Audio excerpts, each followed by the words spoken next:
সজলদা, আমি বাংলাহান থেকে রিয়া বলছিলাম।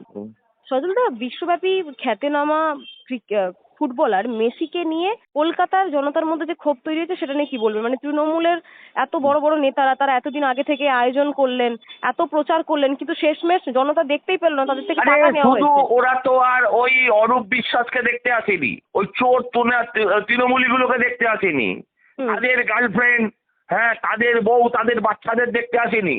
মানুষ হাজার হাজার টাকা দিয়ে টিকিট কেটেছে। ন্যূনতম টিকিটের দাম প্রায় 3,500-4,000 টাকা। 100 দিনের মাইনে যারা পায় তাদের 1 মাসের মাইনের সমান। ভাই মানি ফিক্স, টাকার মূল্য আছে। তারা একদিন কর্মবিরতি নিয়ে তারাই কাজ করতে এসছেন, তাদের একদিনের মাইনে কাটা গেছে, একদিনের রোজগার বাদ দিয়েছেন। সেই ক্রীড়াপ্রেমী মানুষগুলো তারা আজকে কি দেখতে পেলেন? তাহলে মেয়েকে দেখতে পেলেন না। তারা উত্তেজিত হবে না। আমি চেয়ার ছোড়াকে, আগুন লাগানোকে সমর্থন করি না, কিন্তু এ দায় কার? এ দায় তো সরকারের। এ দায় সরকারের, অপদার্থ এই ক্রীড়া দপ্তরের। এতদিন এ রাজ্যে কোনো শিল্পপতি আসতো না, এরপর তো কোনো প্লেয়ারও আসবে না। শিল্প তো আগেই গেছে, খেলাও গেল, শুধু একাই দিদি ভাঙা পায়ে খেলবে। যে ঘটনা আজকে আমরা দেখতে পেলাম না, এটা সমগ্র বাংলার লজ্জা নয়, এটা ভারতবর্ষের লজ্জা হয়ে গেল। কারণ আজকে সারা পৃথিবীর মানুষ দেখছে, এটা সারা পৃথিবীর মানুষ আজকে এটা দেখতে পাচ্ছে। আন্তর্জাতিক স্তরে তো ভারতের একটা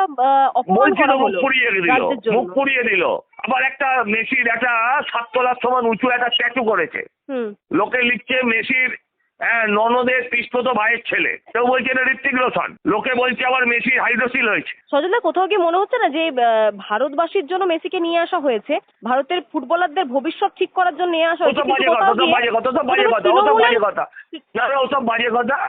পাবলিকের টাকায় আনা হয়েছে, তৃণমূলীরা 1 পয়সা দেয়নি, পাবলিক টাকা দিয়েছে।